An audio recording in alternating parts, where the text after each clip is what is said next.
What's up, everybody? Paul here with the 1995 TA that we're restoring.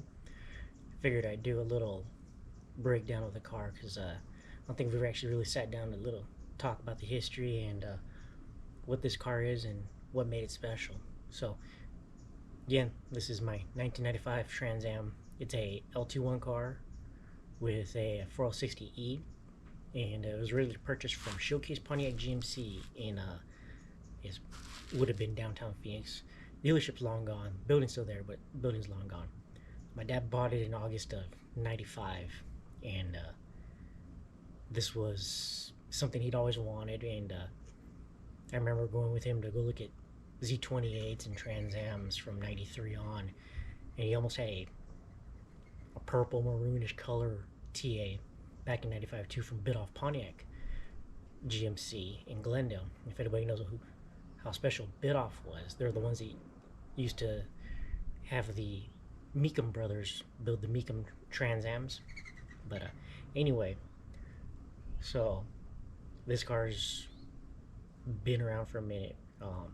My dad had it from '95 to 2003, and him and my mom separated, and he went off to the Iraq War with the Air Force and my mom, and so he had to get rid of the car. I was in 8th grade, but he kept looking. I always thought he was gonna get another TA back, and I thought he did too, and he never did before he passed in February of 2023.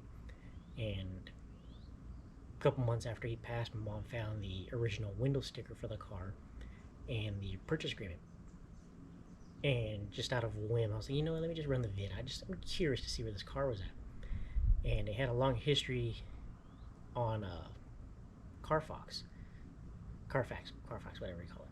But so it had a history issue. Nothing said it was destroyed or forgotten or whatever at the time. And so I ran it in the DMV system, and it showed it was currently titled. And that was back in 2023. And I was like, you know what? Maybe I'll go look for it. And I searched DMV. I went to third-party places and all that stuff. I tried to ask cops and stuff. They couldn't give me it. Can't give personal information out like that. And I went on a work trip to Germany for 6 months, and somebody told me I'd try to use a private eye. And when I got to Germany, I was like, you know what, screw it, let me try this. And emailed a private eye here in Arizona, and within a day he had the owner's information and all that stuff. And so I sat on that information until I came home in August of 25. So this is 2 years after I decided to look for the car that I finally found the car, got the information for it. And from August to January, me and the gentleman that had the vehicle took that long to kind of work out a deal and get this car back. And I know I probably paid more than I should to get this car back, but it's something that I really wanted to do. And this car has a lot of history, sentimental value in it, in that I learned how to mechanic and learn cars off of this car. And my love of GM performance started with this car right here, and I learned how to do oil changes, brake jobs, differential, all that stuff. I mean, this was the car that led my way into who I am today with the industry of cars. And I guess if you don't know, I do car audio as a side business. Nothing big, run out of garage. I took over for my dad, who had been doing this since the 80s. He worked for Robert Fosgate, PPI, and Orion. And at one point I worked for MTX Audio. And so we've been in the industry for a while. I've been going to SEMA, the SEMA show, as an attendee because of our affiliation in the automotive industry. I've been going to SEMA for, at this point, 16 years. And got to see a lot of cool builds, and it's very rare and far and few between that you see a 4th Gen F body over there at those shows. And I can probably count on one hand how many times I've seen a 4th Gen F body. So, but for like the longest time, I kept telling my dad, hey, I want to build a car that'll be at SEMA. And at the end of the show, the last day, they have the SEMA cruise out, and that's when all the vehicles leave. It's a large parade. They end up going to some parking lot, and kind of the general public can go see the cars after the fact, or they start heading home. And I always told my dad I wanted to be part of that cruise. Something I built was going to be part of that cruise, whether it was my own car or somebody's car that I got to cruise with. I wanted to be either hot rodded out motor or a blow it out your ass audio system. I probably figured it was going to be the stereo system that I got cruised out of SEMA with. My dad never got to see that. So the goal is to restore this car and build it up to the best it can be, so that one day this car can be in SEMA, and I can fulfill my dream of the cruise out. I would love to showcase the work I do and everything that my dad taught me to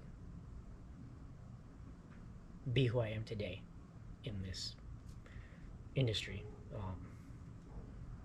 My dad taught me automotive, taught me car audio, 12-volt electronics. He taught me aircraft, sheet metal work. And I've learned a lot from him and my grandfather with regards to mechanical work, and now in my career as quality assurance on different stuff, I'll just say. Traveling the world, validating all this stuff. It's all because of them, especially my dad. And so this is a very sentimental project for me that I want to share with you guys as I build it and document the recovery and restoration of this car, because like I said, it's a thank you letter, a love letter to my dad for everything he's done for me. Thank you, Dad. But I wanted to show you guys this car, explain what we had done over the years to it when we had it, and where other folks have detoured from what's cool and what's unacceptable in a car. So bear with me. This is kind of more like getting stuff off my chest and just, like I said, showcasing some of this stuff to you guys. And luckily for me, the original the build sticker is still in the car, and I got to see a lot of the option codes that were checked off, and they match to this car and the VIN number. So nothing is off the norm of what was in this car. So am I going to change stuff up from the VIN codes and the option codes? Definitely. I already started with the interior. The interior used to be the gray, and I'm going to switch it out to the ebony interior, just because I think that looks better and it's more readily available to get those materials for this car. But bear with me while we walk through this car a little bit, show you what needs to be fixed, what the plans are, and we'll go from there.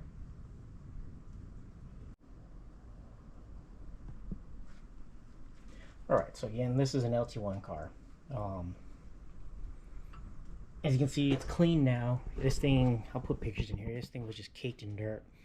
And I don't know how long it's been sitting in the desert prior to me getting it back, but it was just parked in the desert over there in Maricopa. And this thing is, I mean, it looks relatively clean. I mean, this side's still caked in dirt, but I don't know if the motor runs. There's so much that needs to be done in order to bring it back up to what needs to be acceptable to run, and I just haven't done that, and I'm still contemplating whether I want to go through that process to revive the motor, or in my grand scheme of things, I want to drop the K-member, pull out this LT1 and the 4060E and replace it with a Gen 5 LT1 and a T56. I do need to get a battery. This thing didn't have a battery when I got it back, and I need to use it to do like opti checks, because I know I've replaced a few electronic devices in here. I've redid this headlight motor, and I also redid that one, so I need to check whether they work properly or not. I've redone the window regulators, so that's something that I need to check as well. But like I said, there's all kinds of weird stuff I need to check out in this car, because like I don't know why they would do this. There's butt connectors back here on the fuel rail stuff. This is a vent line. They went to the opti, and that was broken. And then, I mean, even these hoses are they're crunchy. I don't know. I need to pull this out and stuff like that. But like, this is a relay harness pack that they jerry rig for the cooling fans, and they just ground them there. But like, I can't trust this fuse block because I don't know what's cut. I don't know what's messed with. This is something. I really don't know. And like, I want to play on the safer side of things. I've redone the hood release because it was frayed over here, and I had to pull out the hood latch release. This thing was just red. It was so rusty, it was ridiculous, and it was held together with just maybe 2 or 3 left of the cable on that release cable. So sanded it down, prepped it, repainted it, greased it up. Same with the latch. But like, some of this stuff I really don't get. Like, the harness just sits there, computer just wheels around, and I don't even remember if that was like that before. I need to get the bolts for the power steering pump. I need to get a new that. But I want to redo the cables. I want to do kind of like the big 3 setup, just because I can't trust it.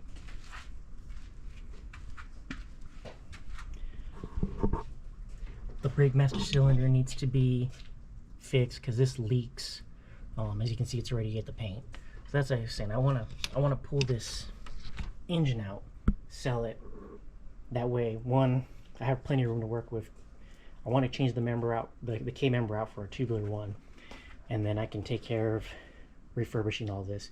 But I want to replace this with a bare unit because I want to go bare brakes. And then I want to pull this cowling off. One, I need to refurbish it. It's old, it's bad looking. I want to vacuum all behind there as well, and then I'm going to paint it. And depending on the condition of the rubber seal, maybe replace it or just clean it up. Suspension, tire, wheel wise, these aren't the original wheels we had in here. These are definitely, well, they're 17s, but we were a square, 275 45 17 set up on here for a long time.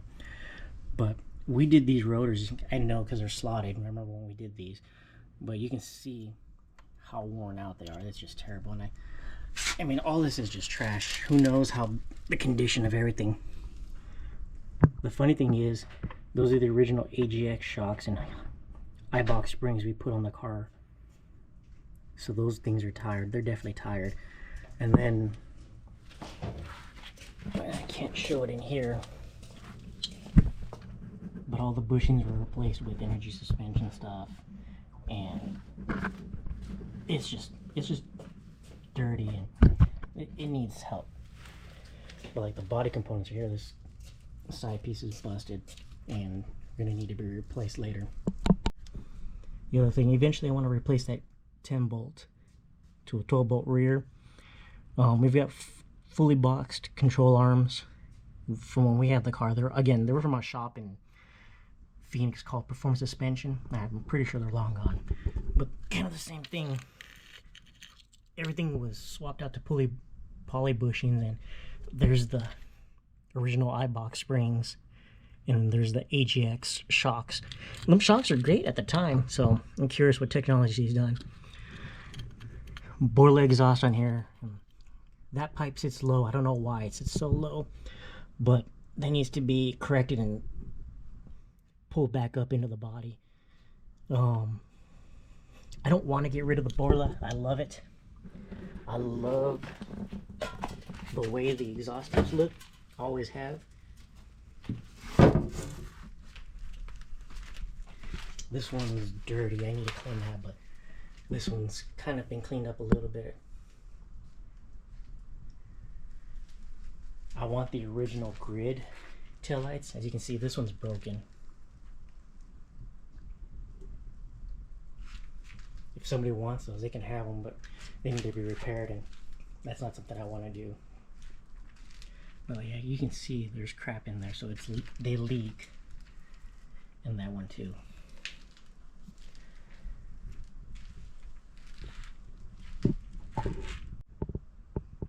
Interior wise, I've done a lot of restoration. These panels were all the gray, and from the door back everything's been refurbished. All this is new. These are new panels. I need to clean up the speaker grills. I'm not going to put speakers back here because there's no point in it. The 4 up there will do just fine. And I need to finish trimming the carpet a little bit back here. But I had to get it. I got lucky from a guy here in Phoenix that had a new lid. A good friend of mine was able to give me the back plastics and the back seats and the seat belts. They were all in black from his Trans Am that he's turning into a race car. I replaced the seals for the T-tops and the doors. That's all brand new. The only thing I need to do, I did it to this T-top on the driver's side. The passenger one I still need to do. But the big thing is pulling off this trim so I can get in there and clean the surface rust on the lock controls, the mechanism, because that keeps it from locking into place. And it's good to, well, one, clean the rust off, two, lube it up so that it doesn't seize up again. And then I took care of all this carpet. This is all I was able to save this carpet for the most part, and pressure washed it, scrubbed it, and it's good. I had to get these panels fresh because whoever had this car, these were all missing, and they bent the studs that those went in. So I had to readjust those studs, put those in, and finally got it right. Like I said, I've ordered the dash. I've got the dash that needs to be replaced. While I'm back there replacing everything, or with the dash, I want to change the heater core, AC, all that stuff, refurbish it, make sure it's good. The radio harness was chopped, so I've got the Mitra reverse harness to splice onto there. I'm going to do it the proper way and solder it on, and then I can use an aftermarket radio from there. I plan to use a double DIN just because I would like to have Apple CarPlay and stuff like that. But I've got the main dash piece. I need to get the top piece, and I'm not in a rush right now. It's too damn hot. But in the meantime, I'll probably work on removing that. Alright, so yeah, to cap things off, this is going to be my ultimate ode to my dad, bringing back something that definitely truly value. It's never going to leave the family. I'm going to pass this down to my son when he's old enough, and yeah, so like I said, this is going to be a full restoration project. It's not going to be a garage clean, although I aspire to get it as best as I can, as possible, as perfect as possible. And another shout out to my grandfather, who he was the one who ultimately helped me get this back. He paid for it, and it fills a huge gap in my heart. It's never gonna fill what's missing, losing your father, but it's something that does its best, close enough. But hey, if there's anything on this car that you need, or we can trade, let me know. We can do that. I'm in Arizona, so we can always do that. And eventually I'd like to sell this transmission and engine to fund my K-member. So there's an LT1 and a 460E if you want it for your next hot rod or truck. And hey, anybody out there want to sponsor my build? UMI, Borla, BF Goodrich, whoever, I don't care. Tires and wheels, suspension, interiors. I'm here. I would definitely love to rep your brand, and I want to make a splash with it. I'd love to say this is literally a rise of the Firebird, because it'll rise again, and it's gonna be a badass fucking car. I know that for sure. We'll get there, and I appreciate everybody watching this. I appreciate all you guys shares and likes and comments, and I'll keep putting videos out there as I start working on stuff. And it's a little warm right now, but eventually it's probably the next project is I want to work on that cowl and get that pulled off, cleaned up, painted, and then as it cools down a little bit, I want to start disassembling the dash, and then I can order some of the behind the dash components, like the heater cores and stuff like that, because I'm pretty sure they just 30 years of coolant running through there is just trash. So, but all right, I appreciate it. Don't mean to get all mushy on you guys, and y'all have a good night. Thank you again for everything, and continue to like, subscribe, and share my content. I'm here, TikTok, and Instagram. So take it easy. Have a good night. I appreciate it.